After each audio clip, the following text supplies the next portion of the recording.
जातीय गणना से जुड़ी आपको खबर बता दें, इस मामले पर आज सुप्रीम कोर्ट में सुनवाई होगी। तो बड़ी जानकारी अब तक पहुंचा रहे हैं। बता दें आपको कि जातीय गणना पर आज सुप्रीम कोर्ट में सुनवाई होगी। पटना हाई कोर्ट के फैसले के खिलाफ याचिकाकर्ता ने याचिका दाखिल की है। सुप्रीम कोर्ट में याचिका दायर की थी और फैसले पर रोक लगाने की मांग की थी। याचिका के खिलाफ बिहार सरकार भी सुप्रीम कोर्ट पहुंच गई है और कैविएट दायर कर कोई भी फैसला लेने से पहले उनका भी पक्ष जानने की अपील की है।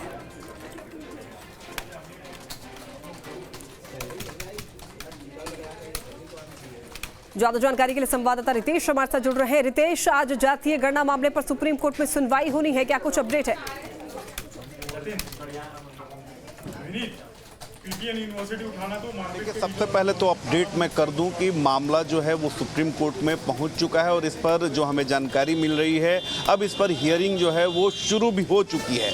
जो भी याचिका करता है वो अपनी दलील रख रहे हैं। हालांकि बिहार सरकार के भी जो लीगल एक्सपर्ट्स हैं वो मौजूद हैं और उन्होंने भी अपनी जो दलीलें हैं वो रखने की पूरी तैयारी कर रखी है और बाकायदा इसके लिए कैविएट भी जो है उसकी दरख्वास्त की गई है माननीय सुप्रीम कोर्ट से कि कोई भी फैसला अगर आप लेते हैं तो बगैर सरकार का पक्ष सुने आप ना लें, क्योंकि कहीं ना कहीं जो जातीय जनगणना की गाड़ी बहुत आगे, बहुत तेज़ी से ये काम जो है वो शुरू हो चुका है और लगभग अब ये पूरा होने वाला है। तकरीबन 85% जातीय जनगणना का जो काम है वो पूरा हो चुका है और अब ऐसे में इस पर रोक लगती है तो जाहिर सी बात है कि इसके औचित्य पर सवाल उठेंगे और जिन लोगों के फ़ायदा, जिन लोगों के लिए इसे उपयोगी बताया जा रहा है राज्य सरकार की तरफ से, सरकार का कहना है कि फिर इस पर काफ़ी असर पड़ेगा, क्योंकि राज्य सरकार के इस पर तकरीबन 500 करोड़ रुपए से ज़्यादा खर्च हो रहे हैं। लिहाजा सरकार एक एक कदम फूंक कर रख रही है और सबसे बड़ी बात है कि सरकार को पहले भी झटका लग चुका है। जब मई महीने में पटना हाई कोर्ट ने इस पर रोक लगाई थी तो उसके बाद काफ़ी संशय वाली स्थिति हो गई थी और कई तरह के राजनीतिक आरोप प्रत्यारोप को भी बिहार सरकार ने झेला था। उसके बाद देखिए कि इसी सप्ताह इस मामले पर दोबारा जब सुनवाई हुई और राज्य सरकार ने अपनी जो दलीलें हैं काफ़ी मजबूती से सामने रखी और उसके बाद राज्य सरकार की जीत हुई और एक बार फिर से जातीय जनगणना जो है वो फिर शुरू हो चुका है। इसके बाद देखिए कि याचिकाकर्ता फिर सुप्रीम कोर्ट पहुंचते हैं और वहां पर उन्होंने हाई कोर्ट के फैसले को एक तरह से देखिए कि चुनौती दी है और उन्होंने अपनी याचिका सुप्रीम कोर्ट में रखी है और क्यों वो जातिगत जनगणना नहीं चाहते हैं, इसके क्या कुछ दुष्परिणाम हो सकते हैं, इन तमाम बातों का जिक्र उन्होंने किया है।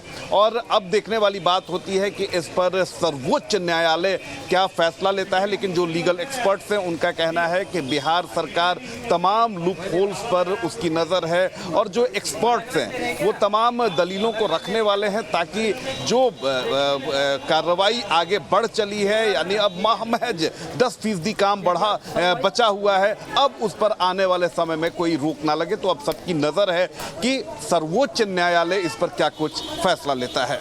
बिल्कुल रितेश, और देखिए जातीय गणना जो है वो जनता के हित में है या नहीं, इसे लेकर के भी काफी ज्यादा बार पलटवार हो रहा है पक्ष और विपक्ष की तरफ से।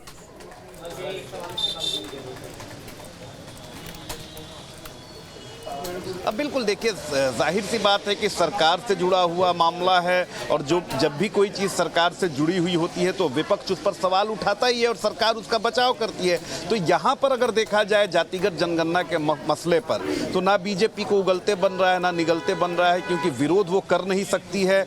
जातिगत जनगणना से ये दावा किया जा रहा है कि समाज के उन तबकों को सबसे ज़्यादा भला होगा जिनकी संख्या तो बहुत ज़्यादा है, लेकिन डेवलपमेंट के मामले में, इस चीज़ में कहीं ना कहीं वो जातियाँ काफ़ी पिछड़ी हैं।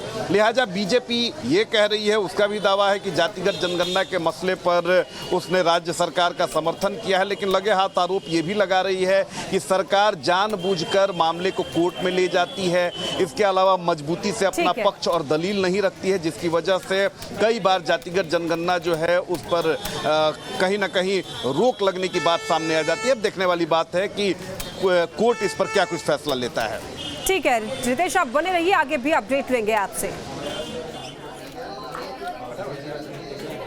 तो आपको बता दें कि सुप्रीम कोर्ट में सुनवाई होगी जातीय गणना मामले पर। आज सुप्रीम कोर्ट में अहम सुनवाई है इसे लेकर के।